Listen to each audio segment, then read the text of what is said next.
Segunda de Reyes capítulo 6. Tenía el rey de Siria guerra contra Israel y consultando con sus siervos, dijo: en tal y tal lugar estará mi campamento. Y el varón de Dios envió a decir al rey de Israel: mira que no pases por tal lugar, porque los sirios van allí.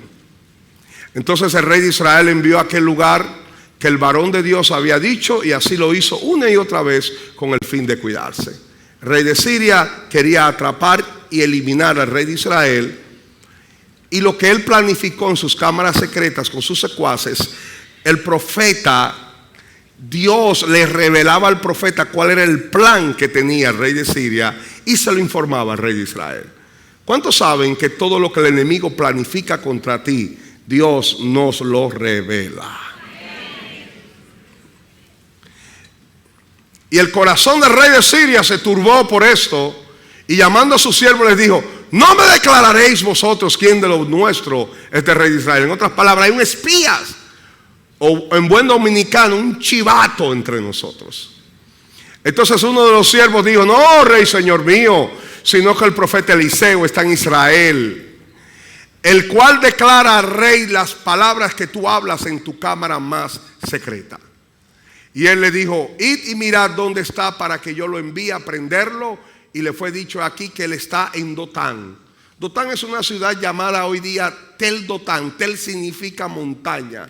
Está a 22 kilómetros al norte de Samaria. Samaria era la capital del reino de Israel, al norte, bien al norte. Y esta ciudad, la palabra Tel significa montaña, está sobre un monte. Dice Alfred Edersheim, uno de los grandes comentaristas del Antiguo Testamento, que esta ciudad está rodeada por montes que hacen una especie de anfiteatro alrededor de la ciudad. Anfiteatro natural, construido, diseñado por el mismo Dios. La ciudad sobre un monte, y alrededor de la ciudad hay unos montes que hacen una especie de anfiteatro. Entonces envió el rey allá gente de a caballo y carros y un gran ejército, los cuales vinieron de noche y sitiaron la ciudad. Parece ser que Eliseo pernoctaba en esta ciudad de Dotán, pero ejercía su ministerio en Samaria. Caminaba todos los días 20 kilómetros hacia el sur, hacia la capital Samaria. Él trabajaba como profeta o ejercía su labor profética en Samaria, pero pernoctaba o dormía en Dotán. Y se levantó de mañana y salió el que servía, el varón de Dios.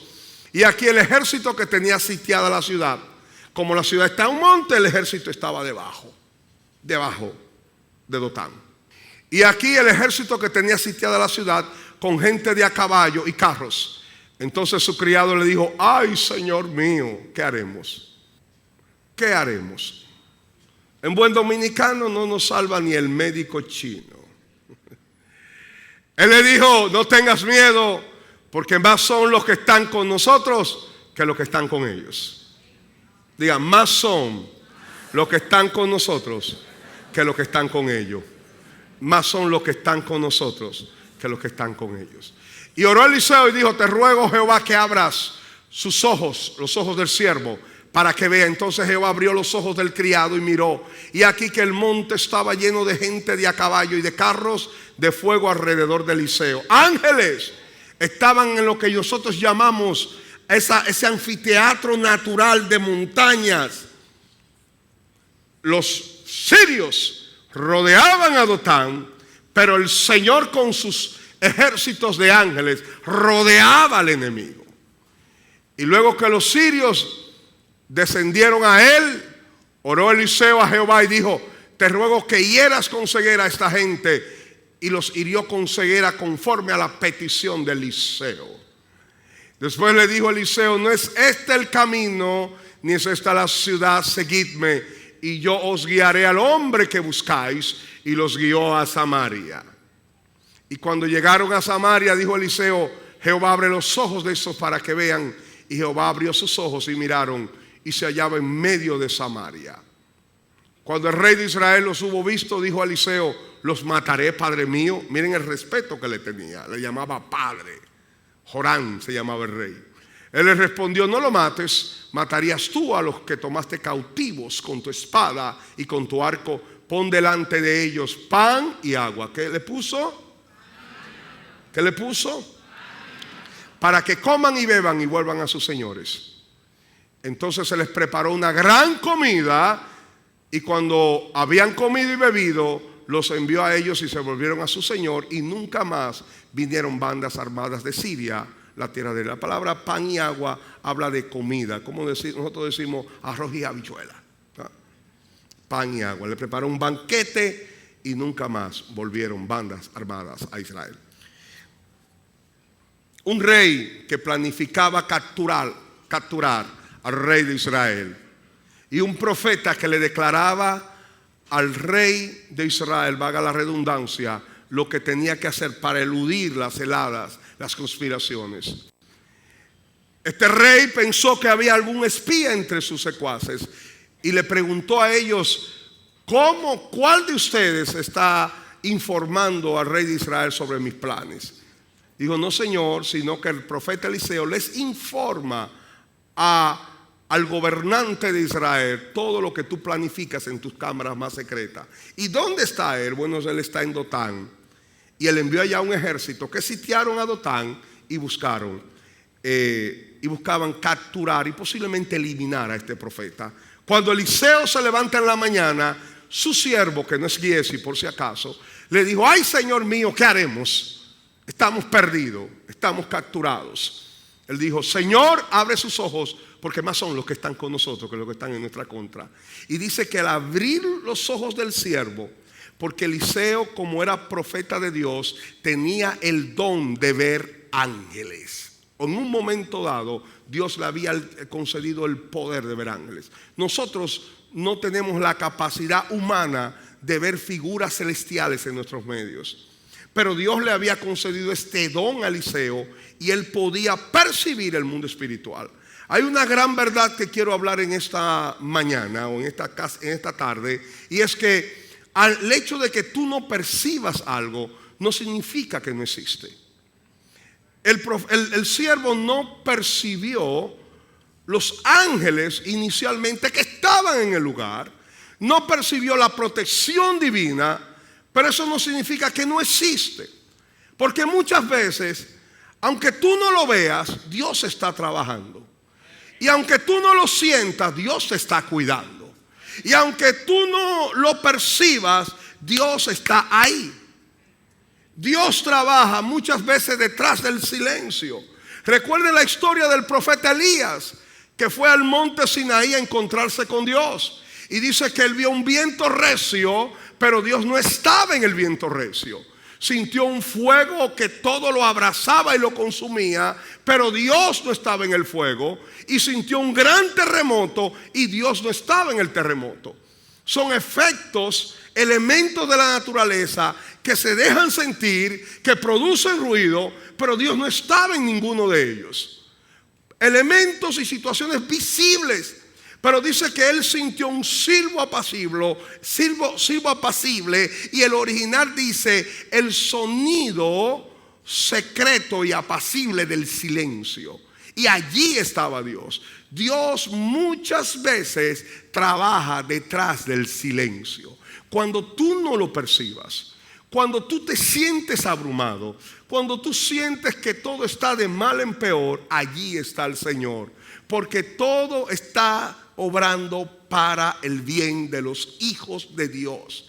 Porque todas las cosas, muchas veces tú dices: Señor, pero todo no puede ir, todo va de mal en peor, de mal en peor. ¿Y qué es lo que está pasando? ¿Dónde tú estás? Yo estoy aquí a tu lado, contigo, cuidándote, y yo tengo cuidado de ustedes, porque fuiste de alta estima, dice el Señor, delante de mis ojos. Tú estás en mis manos, te tengo tallado tu nombre en mis manos, y nadie nos lo puede arrebatar.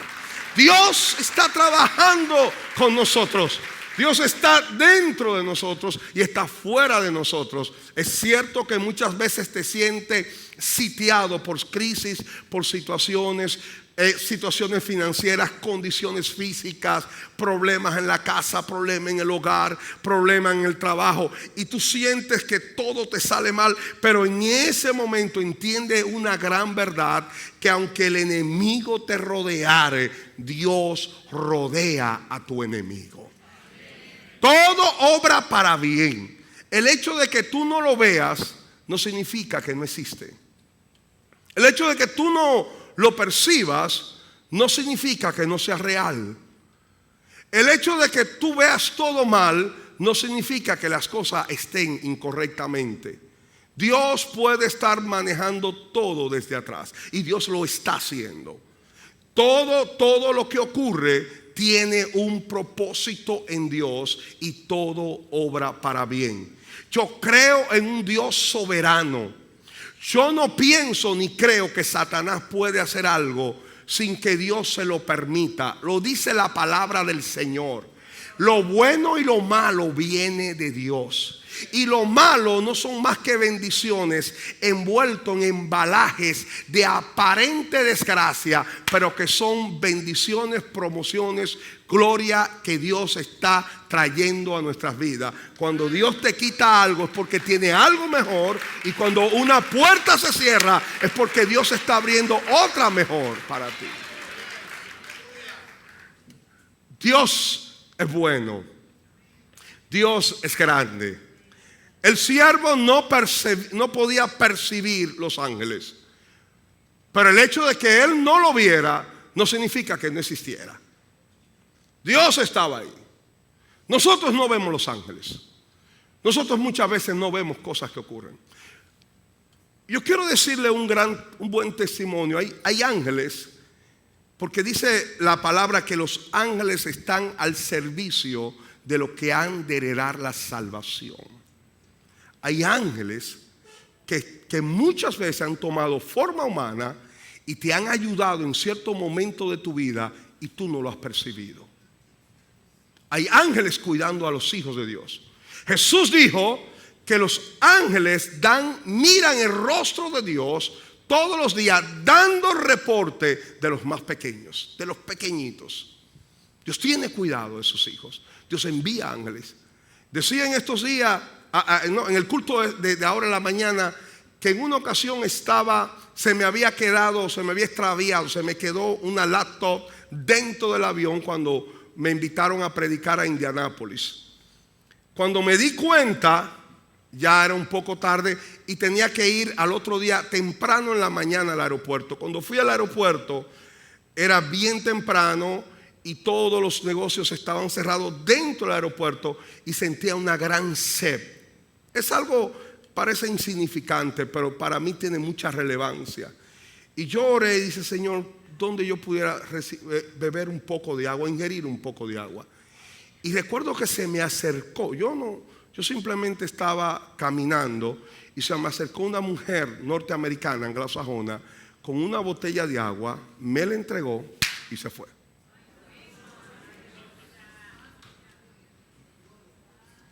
Después Dios me dijo: era un ángel que te envié. Miren, si yo les digo, personas que han salido conmigo saben esto, que he ido a restaurantes, no aquí, porque aquí me conocen, en lugares donde no me conocen, y al momento de yo pagar ya alguien había pagado por mí.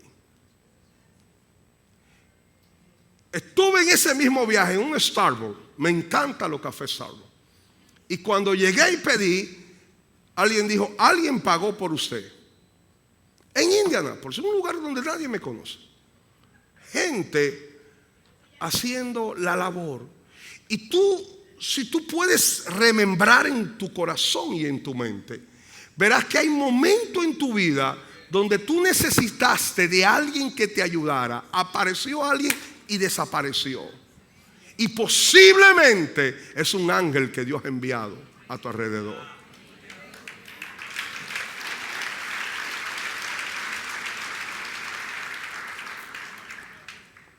Yo lo creo. Dios envió ángeles para sacar a Lot de Sodoma y Gomorra. Dios envió un ángel para abrir las puertas de la cárcel de Pedro. Dios envía ángeles para traer mensajes. Dios abre puertas. Pero yo quiero hablar en esta tarde de visiones, de perspectivas bíblicas, perspectivas divinas. Dos hombres, el siervo y Eliseo, ambos con visiones distintas. Una misma situación representó dos actitudes completamente distintas. El siervo temeroso, intimidado. Eliseo con una visión divina, confiado, seguro, con palabras de aliento. Más son los que están con nosotros que los que están en nuestra contra. Dos personas con dos visiones distintas, con dos actitudes diferentes. La visión representa en nosotros la manera como vemos, nos habla del pensamiento, la cual predomina en nuestro cerebro. El hombre, como miró al ejército sirio, llegaron a su mente pensamientos de temores. Como Eliseo se enfocó no en los sirios que lo sitiaban, sino en el ejército de Dios que gravitaba sobre ellos, tuvo pensamiento de fe y de seguridad y adoró al Señor.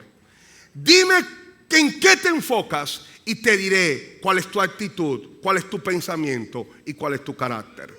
En el libro de Proverbios capítulo 23 verso 7 habla claramente que porque cuál es su pensamiento en su corazón, tal es él. El hombre es lo que piensa. Dime lo que tú permites que entre a tu mente y te diré cómo tú eres, cómo tú piensas, cómo tú vives. La lámpara, Mateo capítulo 6, verso 22 dice que la lámpara del cuerpo es el ojo. Así que si tu ojo es bueno, todo tu cuerpo estará lleno de luz. Jesús lo que está diciendo es que si tú te enfocas en lo correcto, si tú puedes alinear tu mente y tus ojos a mirar los eventos y las circunstancias de la vida como Dios lo ve, como Dios lo está mirando, entonces tu cuerpo, tus ojos es luz y todo tu cuerpo será luz. Porque conforme a como tú te enfocas, así tú piensas, y conforme a como tú piensas, tú eres. Tal es el pensamiento del hombre, tal es él. Jesús dijo, la lámpara del cuerpo es el ojo. La lámpara del cuerpo es el ojo. Si tu ojo es oscuridad, todo tu cuerpo será tiniebla. ¿En qué te enfocas?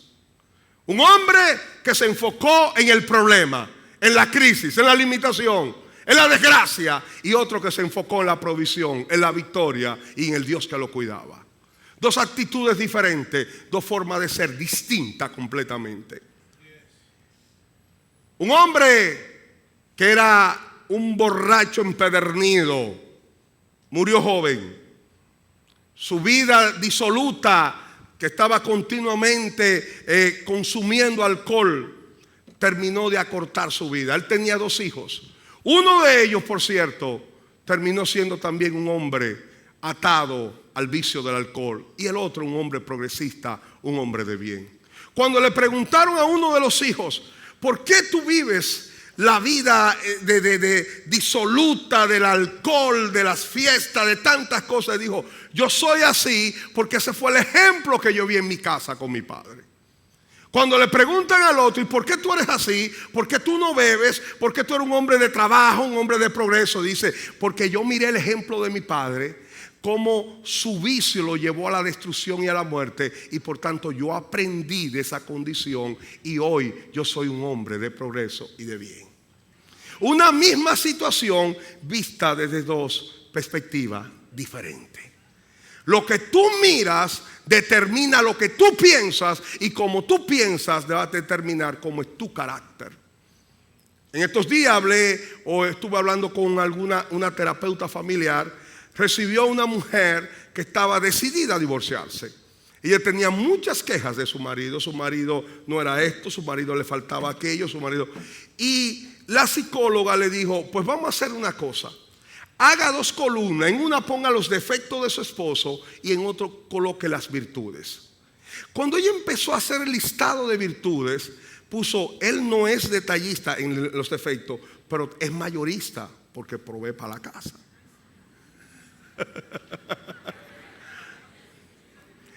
Y cuando ella empezó a ver las virtudes de su esposo, entonces dijo, yo no lo suelto, ¿no?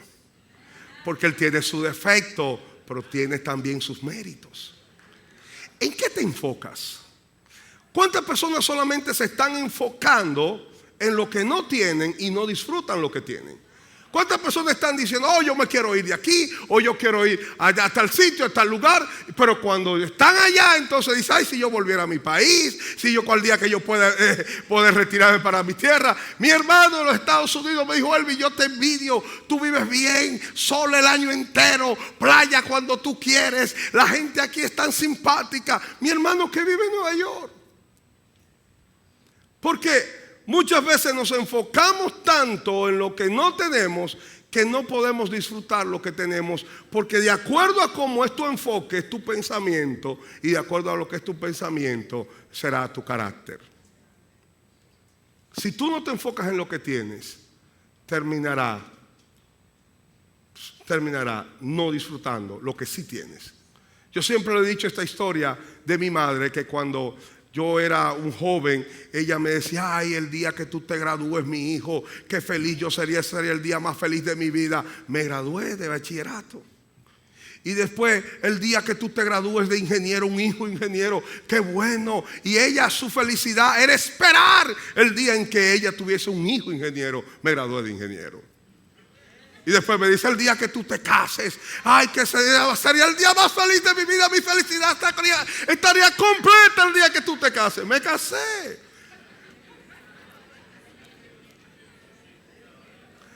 Y después me dijo, el día que tú me traigas los nietos, yo poder cargar mis nietos. 3 nietos le di. Y después me dijo, ay, si tú volvieras a ser pequeño.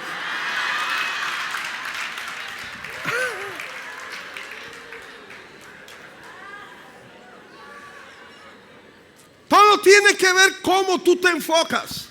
Amado hermano en Cristo, disfrute su familia ahora, sus hijos ahora. Yo voy a disfrutar la vida ahora.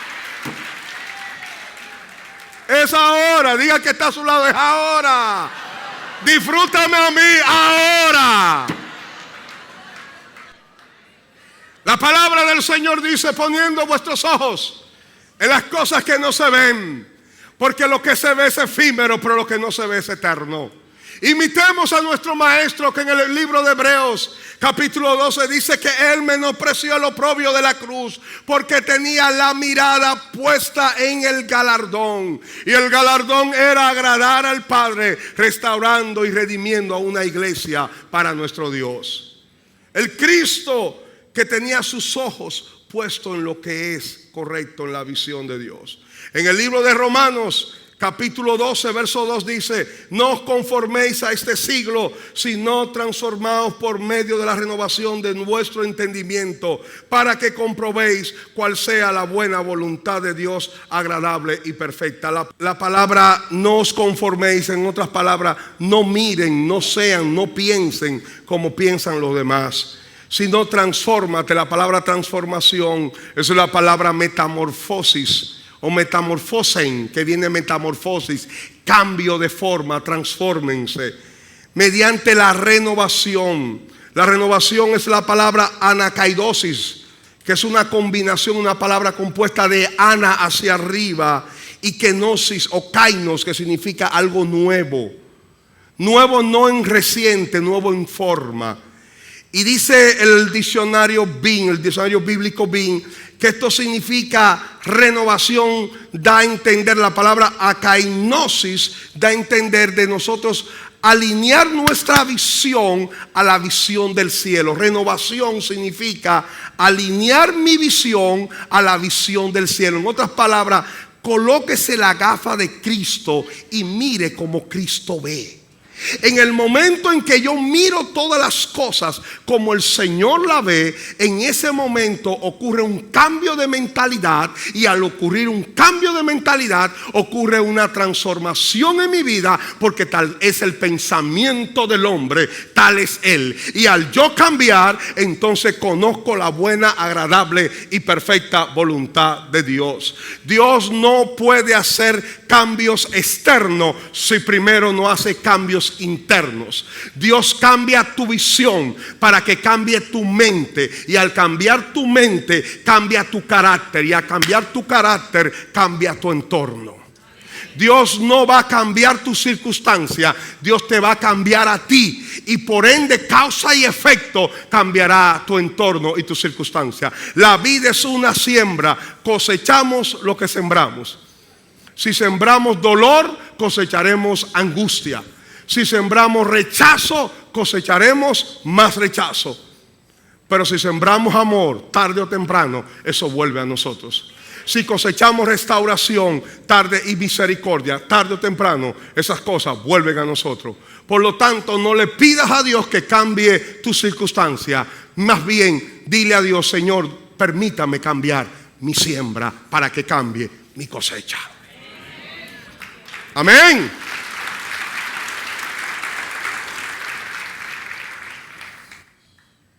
Cambiar nuestra visión. ¿Cómo miras los problemas? ¿Cómo miras las crisis? ¿Lo mira con los ojos del pesimismo, de la queja, de la duda, de la incredulidad? ¿Cómo no recordar la historia del pueblo de Israel que anduvo por toda la tierra de Canaán, 12 espías? ¿Por qué el Señor quiso mandar 12 espías? ¿No sabía Dios lo que había en Canaán? No conocía Dios los pueblos que habitaban en esa tierra, pero Dios quería probar lo que había en el corazón de ese pueblo. Y dice la palabra que 10 espías vinieron y dijeron: la tierra es imposible que la conquistemos. Está habitada por gigantes, está habitada por ciudades amuralladas. Son tierra que traga a sus moradores. Pero Caleb y Josué, hombres que tenían la visión del Señor, dijeron estas palabras: si Dios está con nosotros. Es cierto, oye bien claro, porque el que tiene la visión de Dios no niega la realidad, pero reconoce que hay una verdad que es más alta que su realidad, y es la presencia de Dios en nuestra vida.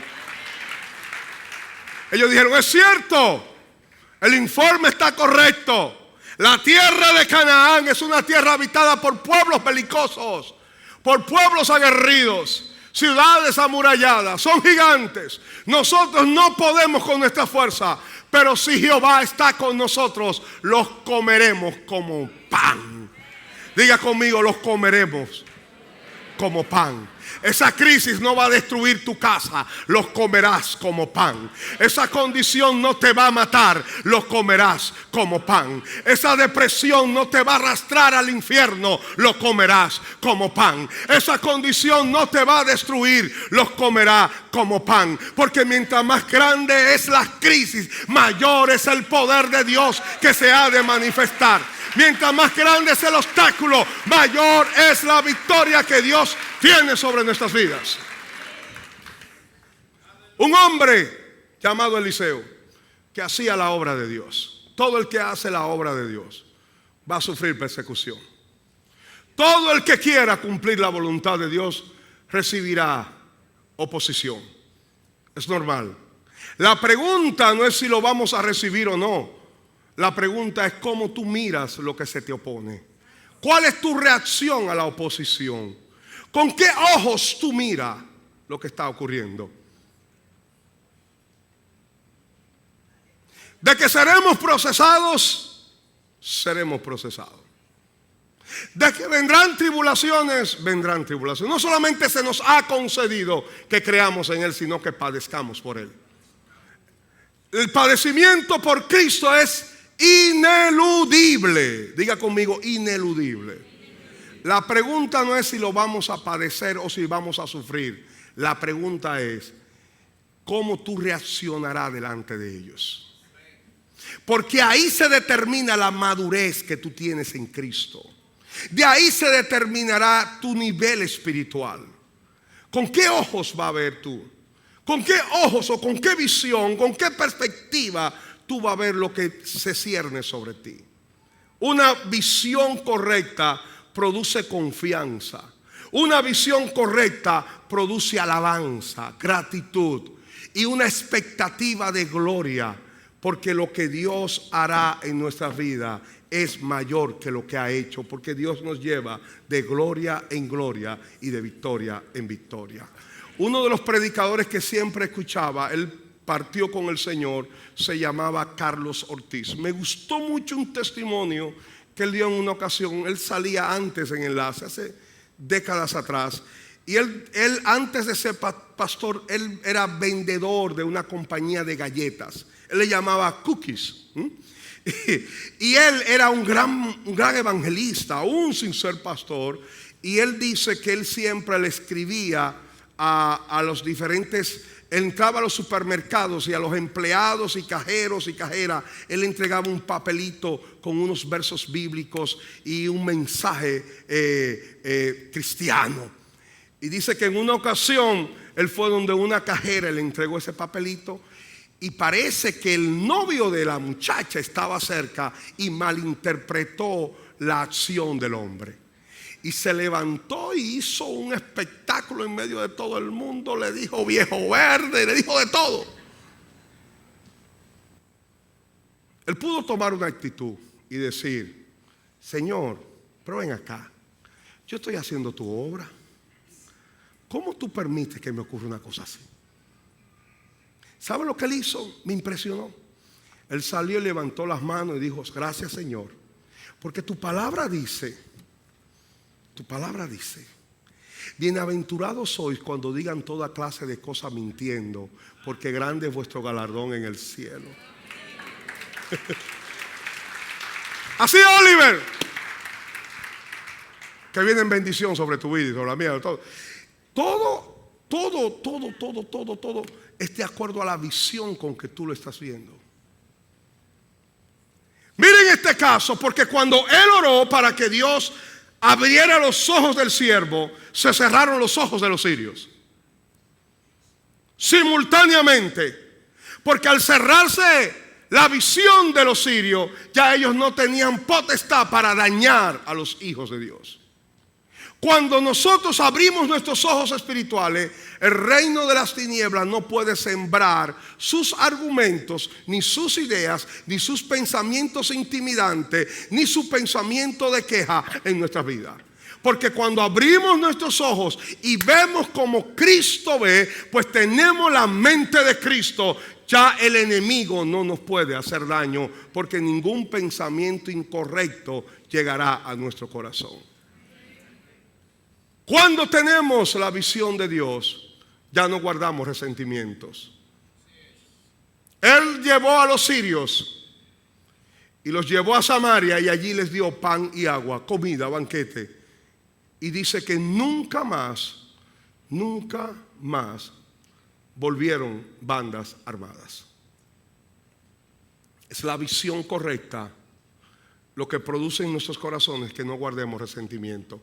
Nadie, quiero quitarte un pensamiento, nadie te puede hacer daño. Oiga claro el que está, oiga bien claro, no hay ser sobre la tierra que te pueda hacer daño. El peor daño nos lo hacemos nosotros mismos cuando no escuchamos la voz de Dios y le desobedecemos. Hay gente que dice: fulanito me ha hecho daño. Nadie te ha hecho daño. Cuando Dios permite que alguien hable de ti, es porque Dios quiere bendecirte. Recuerden las palabras de José. Cuando José se dio a conocer a sus hermanos, oiga bien claro, cuando usted lee el texto, usted se da cuenta que hubo cierto temor en los hermanos. Porque una persona que tú trataste de matarlo, que tú lo golpeaste y que después lo vendiste como esclavo, y que 13 años después te digan que es el vicepresidente de la República. Mira, hermano, cualquiera se aprieta. Usted lo único que dice: póngame las esposas ya. ¿Dónde hay que ir? Yo me tranco solo. Dijo, ¿qué fue lo que José le dijo? No os pese. En otras palabras, no se sientan mal haberme traído aquí, porque para salvación de vida Dios me ha traído. Nadie te puede tocar, nadie te puede hacer daño. lo que están haciendo es impartiendo una mayor gloria y unción sobre tu vida. Porque el mismo Pablo dijo, esta leve tribulación y momentánea produce en nosotros un más y eterno peso de gloria.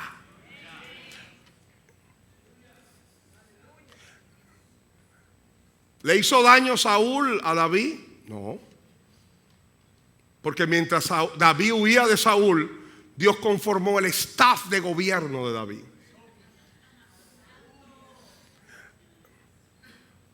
¿Le hicieron daño a Moisés cuando tuvo que salir de Egipto? No, porque allí lo entrenaron 40 años pastoreando las ovejas de Jetro, en un desierto, para después pasarse 40 años pastoreando las ovejas de Jehová, que era el pueblo de Israel.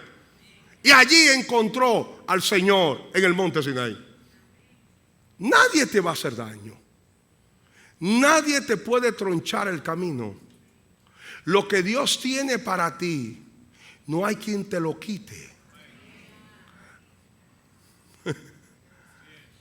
Jesús dijo, cuando vayan a un lugar, no te sientes delante, siéntate detrás. Para que el dueño de la casa y de la fiesta diga, venga, usted que está allá atrás, esta es tu silla. No te sientes tú, para que él mismo no te levante y te diga, por favor, párese de ahí, que ese no es su silla, siéntese detrás. Lo que eso significa que en el reino de los cielos hay una silla que tiene tu nombre. Y el que se siente ahí lo van a levantar porque es tuya. Nosotros no necesitamos arrebatar nada.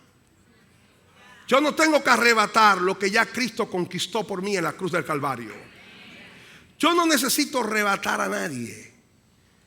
Yo necesito estar confiado, hacer la voluntad de Dios. Porque Él fue quien nos colocó, Él fue quien nos llamó, Él fue quien nos salvó. Y Él hará su obra a su debido tiempo. Cuando nosotros tenemos la visión de Dios y vemos como Dios ve, Dios sana nuestros corazones y cubre nuestras vidas. Muchas veces uno se pregunta el porqué de tantas cosas. Y después, al cabo de los tiempos, uno dice la verdad que Dios es bueno, porque si no hubiese sido así, señores, yo hubiese quizá ido por ese camino y en ese camino yo no hubiese encontrado lo que Dios tenía preparado para mí en este lugar.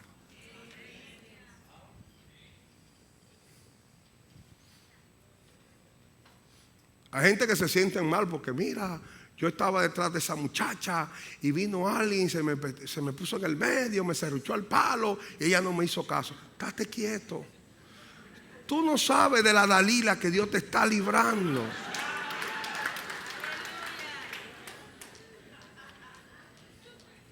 Y Dios tiene una Abigail para ti, mi hermano. Una Raquel vestida de gloria. Tú no sabes. Tú no sabes. Porque Dios es el Dios que nos va cerrando puertas. Y a veces Dios nos cierra puertas y nosotros creemos que es el enemigo. Y es Dios. Y vamos acá. ¡Pra! Está cerrada. Señor, pero yo pensaba. Eso eres tú que piensas, pero no es Dios. Y voy aquí, cerrado. Y voy allá, cerrado. ¿Por qué? Porque Dios me está llevando a una puerta donde Él tiene preparado para ti y para mí. Y esa puerta es donde Dios nos quiere bendecir. Porque cuando yo puedo alinear mis ojos a las gafas divinas, entonces voy a conocer la buena, agradable y perfecta voluntad de Dios.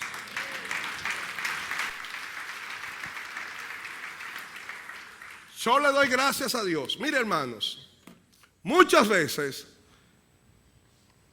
lloré, anhelé, quise con todo mi corazón algo que Dios no me concedió. ¿Y sabe qué? En mi madurez espiritual me ponía bravito con Dios. ¿Cuántos se han puesto bravito con Dios a veces?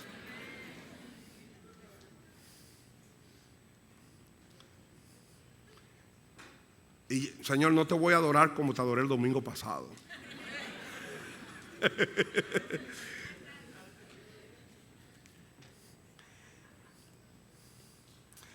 Y al pasar los años y mirando hacia atrás, puedo reconocer que todo obró para bien. Y al mirar hacia atrás, le digo, gracias Señor, porque no concediste lo que te pedí, porque Dios no te da lo que tú pides, Dios te va a dar lo que tú necesitas. Por eso dice la palabra que cuando oremos, no necesaria, dice, no hagan largas oraciones con palabras rebuscadas, porque Dios sabe de lo que ustedes tienen necesidad antes que tú lo pidas. Porque una cosa es lo que tú pides y otra cosa es lo que tú necesitas. Dios no te va a dar lo que tú pides, Dios te va a dar lo que tú necesitas. Amén, gloria al Señor, bendito sea el nombre de nuestro Dios. ¿Cuánto dan la gracia al Señor? Un aplauso a Jesús. Vamos a levantarnos, alinear nuestra visión.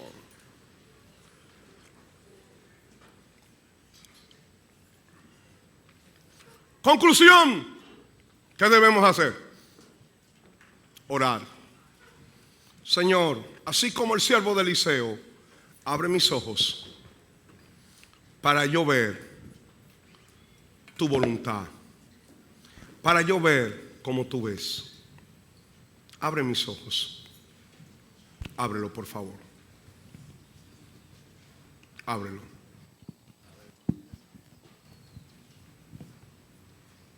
Ábrelo mis ojos.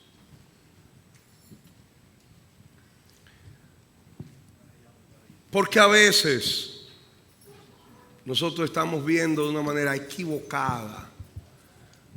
Y lo que nosotros creemos que nos conviene, no nos conviene. Y lo que nosotros creemos que no nos conviene, es lo que nos conviene.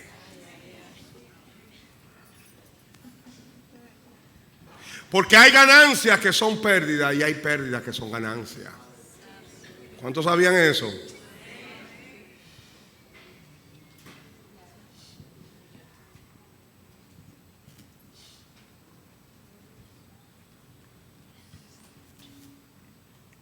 Conocí un familiar que fue despedido y él entró en una depresión. Él no sabía por qué lo habían despedido después de haber trabajado tanto.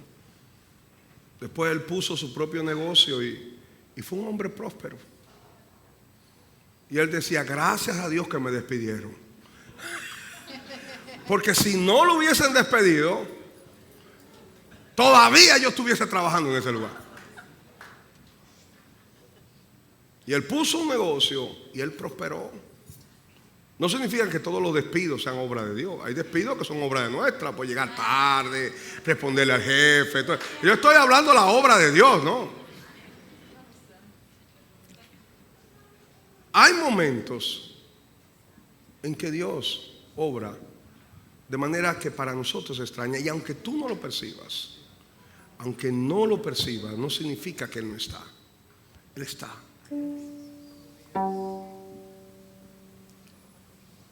Ver, Señor, papá precioso, déjame ver como tú ves. ¿Cuántas veces perdemos un familiar? Estamos llorando, Señor, ¿por qué te lo llevaste? Y ese familiar está en el cielo disfrutando con Cristo. Y dijo, mi hijo, no llore por mí, yo estoy mejor aquí que allá. Porque Dios ve las cosas de manera correcta. Yo no, mi visión es imperfecta. Mi visión es incorrecta.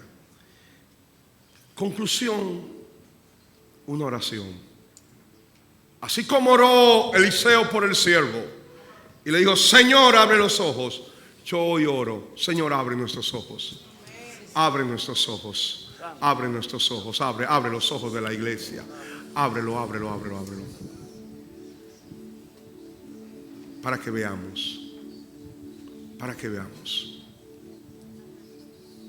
Yo necesito una iglesia que tenga una visión correcta.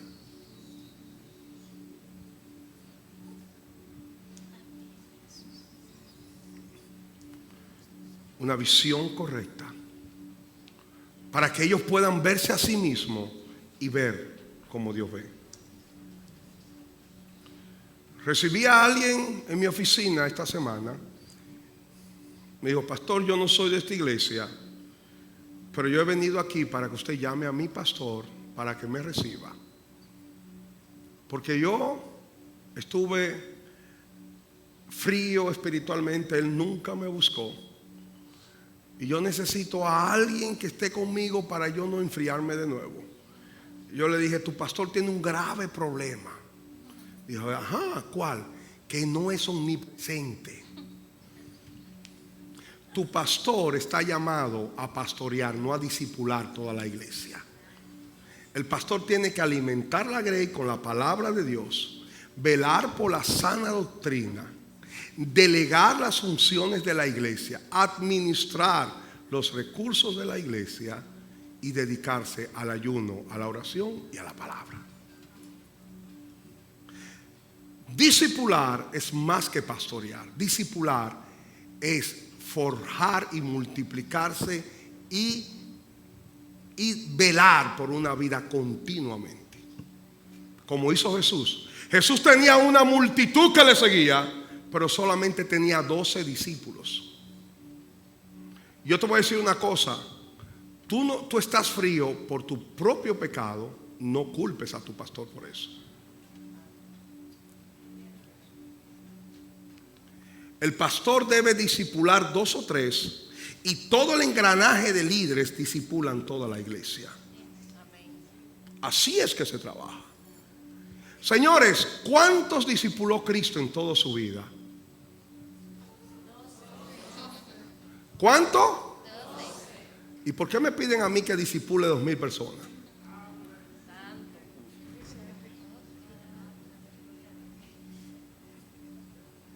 ¿Por qué le piden a otro pastor que discipule 2,000 o 1,000 y pico?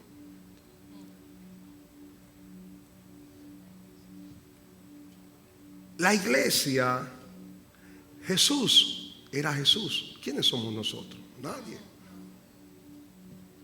Jesús no estaba. ¿Cuántos saben que Jesús no se casó? Jesús no tenía hijos. Jesús no tenía familia. Un pastor lo más que puede discipular son 4 personas o 5 como mucho, pero no a todo el mundo. Entonces la iglesia, ¿por qué estoy diciendo esto? Porque se lo dije a esa persona que de otra iglesia grande, por cierto, y le dije ahora: la visión de ustedes no es que el pastor discipule al pueblo, es que los líderes discipulamos al pueblo.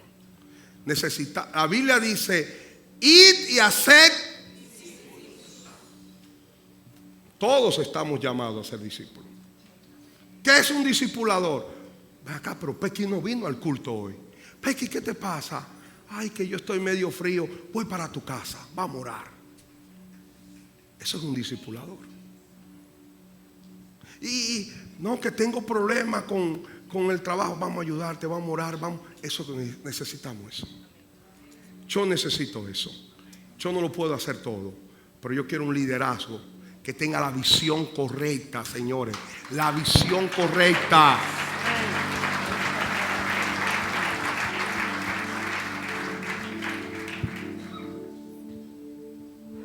El miércoles predicó alguien aquí y yo le dije a la iglesia: yo no hablé con él. Pastor no me saluda. Gente vieja. La labor del pastor es más con los nuevos. Era predicar a Cristo, rescatar a los nuevos. Y los líderes entonces forjar y formar a las personas. Usted se imagina un padre con un muchacho de 20 años en la casa y nace un bebecito. Y entonces el grande: papi no me hace caso, me voy a hacer pipí ahora. Porque a él sí, a él le cambia los pañales, pero a mí hay que cambiarme el pañal. Ven, papi, cámbiame los pantalones, échame el polvito, papi. Ayúdame. Así está pasando en la iglesia.